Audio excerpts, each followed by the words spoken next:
मासु ले ले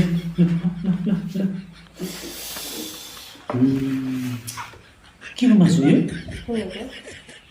राति मात्रै त म त सेतो राति नै हड्डी मात्रै राखेको त कस्तो खालको यो मासु